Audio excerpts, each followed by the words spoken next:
네, 얼마 전까지 겨울인 것처럼 아주 쌀쌀했죠. 그러다가 이제 날씨가 많이 따뜻해졌습니다. 네, 바깥에 나오면요, 바람에서도 봄 내음이 물씬 풍기게 되죠. 나무들을 보면 새싹이 파릇파릇 돋아나고 또 꽃도 피고 있습니다. 이렇게 봄이 되면 농부들이 하는 것이 무엇입니까? 네, 씨앗을 뿌리게 되는 것이죠. 씨앗은 왜 뿌립니까? 많은 열매를 거두기 위해서입니다. 이렇게 봄에 씨앗을 뿌리면 또 싹이 나게 되고 또 자라게 되면 여름에 열매가 연글게 됩니다. 그리고 가을이 되면 탐스럽고 풍성한 열매를 수확하고 맛볼 수 있게 되겠죠. 하나님께서는 하나님의 백성인 우리들도 이렇게 풍성한 열매를 맺는 알곡이 되기를 원하십니다. 그래서 우리 주님께서 이렇게 아름다운 열매를 맺게 하기 위해서 오늘 이 말씀을 우리에게 주신 것입니다. 오늘 본문 23절에 보면 예수님께서 말씀하시기를 인자가 영광을 얻을 때가 왔도다 라고 말씀하고 있습니다. 여기서 인자가 영광을 얻을 때가 과연 무엇을 말하는 것이겠습니까? 이제 곧 십자가에서 죽는 예수님의 그 죽음의 희생을 말씀하고 있는 것입니다. 희생과 죽음의 십자가는 주님은 영광을 하고 말씀하고 있는 것이죠. 그리고 이것을 더욱더 잘 설명하기 위해서 우리가 잘 알고 있는 이 미랄의 비유를 말씀하고 있는데요. 24절 말씀 같이 읽겠습니다. 내가 진실로 진실로 너희에게 이르노니 한 알의 밀이 땅에 떨어져 죽지 아니하면 한 알 그대로 있고 죽으면 많은 열매를 맺느니라. 아멘. 여기서 한 알의 밀이라고 하는 것은 누구를 뜻하는 것일까요? 바로 예수님을 말씀하고 있는 것입니다. 밀이 땅에 떨어졌다라는 것은요, 예수님께서 육신을 입고 이 땅에 내려오셨다는 것을 말씀하는 것입니다. 그리고 죽었다라는 말은요, 예수님께서 우리의 모든 죄를 짊어지시고 십자가에서 죽으셨다는 것을 말씀하는 것입니다. 그리고 많은 열매를 맺는다라는 것은 뭘까요? 예수님께서 죽은 지 사흘 만에 부활하시고 그리고 그 부활을 통해서 많은 사람들이 구원을 얻게 되는 것을 말씀하고 있는 것입니다. 주님은 이 죽음을 통한 열매들을 굉장히 기뻐하셨고 그 일을 위해서 이 세상에 오셨기 때문에 예수님께서는 십자가에 죽는 이 죽음을 영광이라고 말씀하고 있는 것입니다. 그렇기 때문에 십자가의 희생과 죽음이 없이는 주님의 사랑에 대해서 말할 수가 없습니다. 희생과 사랑, 고난과 아픔이 바로 십자가입니다. 그리고 그것은 주님의 영광이 됨이 동시에 우리의 영광이 된다는 것이죠. 이 하늘의 미래에 대한 이야기는 주님을 나타낼 뿐만 아니라 우리들에게도 그렇게 살아야 되는 것을 말씀하고 있는 것입니다. 우리도 주님과 같이 이 영광스러운 아름다운 열매를 맺기 위해서는 어떻게 살아야 할까요? 새로운 생명이 잉태되는 이 봄에 오늘 말씀을 통해서 많은 열매를 맺을 수 있는 저와 여러분 될 수 있기를 주님의 이름으로 축원합니다. 우리 첫 번째 같이 읽겠습니다. 육신적이고 세상적인 것에 대해서 죽어야 합니다. 우리가 열매를 많이 맺기 위해서 어떻게 해야 되는지 24절 말씀을 다시 한번 읽어보겠습니다. 내가 진실로 진실로 너희에게 이르노니 한 알의 밀이 땅에 떨어져 죽지 아니하면 한 알 그대로 있고 죽으면 많은 열매를 맺느니라. 아멘. 한 알의 밀을 우리가 한번 생각해 보면 아주 작고 보잘것없는 한 알의 씨앗에 불과합니다. 그런데 이것이 중요한 이유는 이 씨앗이 그냥 겉보기에는 죽은 것 같이 보입니다. 하지만 그 안에 놀라운 생명을 잉태하고 있기 때문입니다. 만약 이것을 그대로 놔두면 죽은 것 같은 모양을 그대로 유지할 거예요. 그게 10년이 지나도 100년이 지나도 그냥 그 형태 그대로를 유지하고 있을 거라는 것이죠. 그런데 이 씨앗이 땅에 심겨지면 그리고 썩으면 풍성한 생명이 나타나게 됩니다. 미랄이 땅에 떨어지면 바깥 부분이 썩으면서 그 속에 중심에 있는 곳에서 싹이 나게 된다고 하죠. 어차피 썩을 생명은 썩으면서 이렇게 생명의 싹이 나타나는 것이 굉장히 중요합니다. 그래서 사도 바울은 겉사람과 속사람을 이야기하면서 죽음과 삶에 대해서 이렇게 이야기하고 있습니다. 로마서 8장 13절 같이 읽겠습니다. 너희가 육신대로 살면 반드시 죽을 것이로되 영으로서 몸의 행실을 죽이면 살리니. 아멘. 이 말씀이 무엇입니까?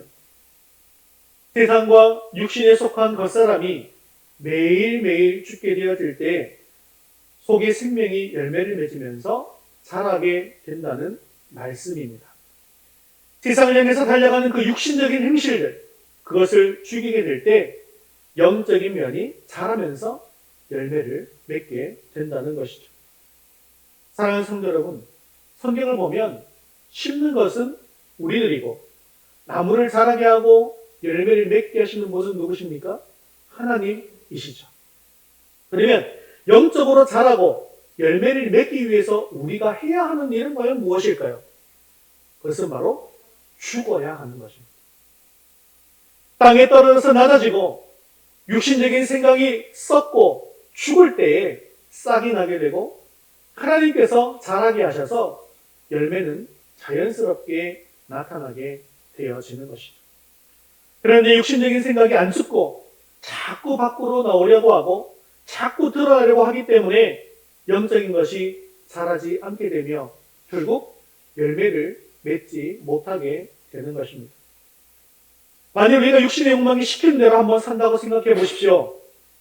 잠이 온다고 해서 하루 종일 잠만 자고 그 다음날도 잠만 자고 계속해서 먹기만 하고 그렇게 한다고 하면 어떻게 될 것 같습니까? 그것은 육신이 망하는 길이기도 하지만 영혼이 망하는 지름길이 되더라는 것이죠. 육신적으로 볼 때에는 주일 하루 쉬는 날인데 그냥 누워서 잠을 좀 자고 쉬다가 그냥 누워서 기도하고 누워서 예배 드리는 것도 괜찮지 않겠나라는 생각이 들 때가 있을 것입니다. 하지만 말씀 묵상하고 기도하고 훈련하는 것을 귀찮게 여기고 예배 드리는 것을 귀찮게 여기고 육신의 욕망을 쫓아서 살다 보면 영적인 것을 자꾸 놓치게 된다는 것이죠. 그러나 결국 영적인 생명이 자라고 열매 맺는 일과는 전혀 관계가 없이 거리가 멀어지게 되어지더라는 것입니다. 사랑하는 성도 여러분, 하나님께서 기뻐하시는 그런 많은 풍성한 아름다운 열매를 맺고 싶으십니까? 그렇다면 몸의 행실을 죽이고 영적인 것을 위해서 살려고 하는 열심이 날마다 새로워질 수 있기를 주님의 이름으로 축원합니다. 우리가 매일매일 사실은 이렇게 살아야 하지만 특히 이번 주간은 무슨 주간입니까? 고난 주간이잖아요. 예수님께서 내 죄를 대신해서 십자가에서 죽으신 그 죽으심을 우리가 기억하면서 한 주간 동안 무엇을 해야 되겠습니까? 이렇게 내 육신적인 것이 죽어지는 것을 여러분 기억하시고 그것을 날마다 죽이면서 살아가야 하겠더라는 것이죠. 그래서 고난 주간에 많이 하는 것이요. 한 끼 금식 많이 하잖아요. 왜 그렇습니까? 한 끼 금식을 하면서 내 육신적인 생각을 죽이는 것입니다. 그리고 또한 요 현대에 와서는 금식의 또 개념을 또 다르게 해석해서 미디어 금식 이런 것도 하죠. 그리고 여러분들에게 고난주간 묵상집을 나눠드렸습니다. 하루 하나씩 굉장히 짧은 부분들입니다. 오늘부터 1일차 해서 총 8일차로 되어 있고요. 오늘부터 1일차, 8일차가 다음 주 주일 부활주일입니다. 그렇게 해서 매일매일 묵상집을 통해서 묵상을 하시고 또 내일부터 5일 동안은 요한복음 통독을 하시면서 또 통독이 끝나면 또 그 자리에서 여러 가지 기도 제목들을 가지고 기도하시면서 내 육신의 생각과 육신의 모든 악한 것들을 죽이시기를 바랍니다. 이렇게 육신의 생각과 뜻을 죽이시면 우리의 영이 살아날 수 있습니다. 그리고 풍성한 열매를 맺을 수 있습니다. 이렇게 육적인 생각과 뜻을 죽여서 풍성한 열매를 맺을 수 있는 저와 여러분 될 수 있기를 주님의 이름으로 축원합니다. 두 번째 같이 읽겠습니다. 사랑과 희생이 있을 때 열매가 있습니다. 우리 24절 다시 한번 또 읽겠습니다. 내가 진실로 너희에게 이르노니 하늘의 밀이 땅에 떨어져 죽지 아니하면 하늘 그대로 있고 죽으면 많은 열매를 맺느니라. 아멘. 오늘 본문에 죽지 않으면 한 알 그대로 있다라고 말씀합니다. 이것은요, 희생하지 않으면 열매가 없다는 말입니다. 역사 연구라는 책으로 잘 알려진 영국의 아놀드 토인비라는 역사학자는 대학에서 학생들을 가르치면서 늘 이렇게 강조했다고 합니다. 역사의 주인이 되라. 역사를 창조하는 사람이 되어라. 그러면 어떻게 해야 역사를 창조하는 사람이 되겠는가? 토인비 박사의 말을 한마디로 정리하면 예수님 말씀처럼 한 알의 미랄이 되라는 것이었습니다. 역사를 살펴보면 시대마다 역사를 빛낸 인물들이 있는데요. 그 사람들의 삶에는 한 가지 공통적인 특징이 있습니다. 그것은 자기가 살고 있는 시대를 위해서 자기 자신을 제물로 드려서 희생한 사람들이었다는 것입니다. 그래서 누구든지 그 시대의 역사를 빛내고 역사를 창조하는 사람이 되기 위해서는 자신을 희생해서 제물로 드려야 한다는 것이죠. 하늘의 밀이 땅에 떨어져 죽어야만 많은 열매가 맺힌다는 예수님의 말씀을 토인비가 역사적으로 해석해서 적용한 것입니다. 여러분, 열매를 잘 맺고 싶습니까? 열매를 맺어서 하나님께서 이루시는 역사의 주인공들이 다 되고 싶으십니까? 그렇다면 예수님처럼 자신을 제물로 드리겠다라고 하는 이런 희생의 정신이 우리에게 있어야 합니다. 하나님이라는 그 자체로는 절대로 아무 일이 일어나지 않습니다. 하지만 그것이 땅에 떨어져서 죽어서 희생하게 되면 엄청난 일이 벌어집니다. 죽어서 사는 길이 열리게 됩니다. 이것을 보통 세상 사람들은 결코 이해할 수가 없습니다. 그저 자기 혼자 살려고 악다고 냈습니다. 하지만 그리스도의 제자인 우리들은 죽어서 사는 법을 배울 수 있기를 바랍니다. 사랑하는 성도 여러분, 우리 교회에 필요한 일에 여러분들의 희생을 드리시기를 바랍니다. 또한 성도들 사이의 관계에 있어서도 또 사람들과의 관계에 있어서도 내 자신을 조금씩만 죽이시고 희생할 수 있기를 바랍니다. 내가 희생해서 많은 사람이 살 수 있다면, 내가 희생해서 풍성하고 아름다운 많은 열매를 맺을 수가 있다면 우리는 희생할 수 있어야 합니다. 내 성질이 죽고 내 이익이 죽어서 가정이 화평하고 아름다움이 있다면 그렇게 해야 합니다. 내가 사랑으로 희생하는 모습 속에서 교회가 아름답고 화평스럽게 성장할 수 있다면 그렇게 해야 합니다. 내가 희생해서 나라가 살 수 있다면 그렇게 해야 하는 것이죠. 이렇게 우리의 사랑과 희생을 통해서 많은 열매를 맺는 하나님의 놀라운 기적의 역사가 우리 가운데 있기를 주님의 이름으로 축원합니다. 세 번째 같이 읽겠습니다. 희생의 실천은 섬기는 것입니다. 26절 말씀도 같이 읽겠습니다. 사람이 나를 섬기려면 나를 따르라. 나 있는 곳에 나를 섬기는 자도 거기 있으리니 사람이 나를 섬기면 내 아버지께서 그를 귀히 여기시리라. 아멘. 이 말씀은 우리가 예수님을 섬길 때 하나님께서 우리를 존귀하게 여겨주신다라는 그런 말씀입니다. 세상에 썩어질 것을 섬기는 것이 아니라 주님을 위해서 섬기며 희생하는 삶은 참으로 아름답고 존귀한 삶이 된다는 것이죠. 주님을 섬긴다는 것은 무엇을 말합니까? 26절 3번절에 보니까 사람이 나를 섬기려면 나를 따르라 라고 말씀하고 있습니다. 즉 예수님께서 걸어가셨던 그 십자가의 길을 걸어가라는 것이죠. 그래서 바로 예수님처럼 자신을 낮추고 희생하고 섬기는 것입니다. 예수님께서도 성경 곳곳에서 낮추고 섬기라고 하고 있는데요. 누가복음 14장 11절, 마태복음 19장 21절 한번 읽어볼까요? 무릇 자기를 높이는 자는 낮아지고 자기를 낮추는 자는 높아지리라. 가서 내 소유를 팔아 가난한 자들에게 주라. 그리하면 하늘에서 보화가 내게 있으리라. 아멘. 이뿐만 아니라 여러 부분에서 예수님께서는 한결같이 낮추고 섬겨야 복을 받는다라고 말씀하고 있죠. 하지만 요즘 사람들은 절대로 자기가 손해를 보려고 하지를 않습니다. 손해보려고 하면, 손해보라고 한다면 그 누구도 기분 나빠하지 않을 사람이 없습니다. 왜 나만 손해봐야 하냐는 것이죠. 차라리 나만 손해보지 말고 다 같이 망하는 것이 좋겠다라고 생각하는 사람들도 많이 있습니다. 하지만 정말로 아름다운 열매를 맺기를 원하신다면 예수 그리스도의 이름으로 희생하고 손해보는 일을 영광으로 생각할 수 있게 되어지기를 바랍니다. 하늘의 밀이 땅에 떨어져 죽지 않으면 하늘 그대로 있습니다. 그러나 죽으면 많은 열매를 맺는다고 했습니다. 좀 믿기고 사십시오. 영광은 남에게 주고 욕은 내가 먹어보십시오.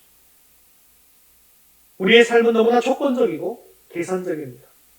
내 자신의 이해득실을 따지는데 잘 길들여져 있습니다. 이것은 왜 그렇습니까? 우리가 어렸을 때부터 그렇게 교육을 받아왔기 때문입니다.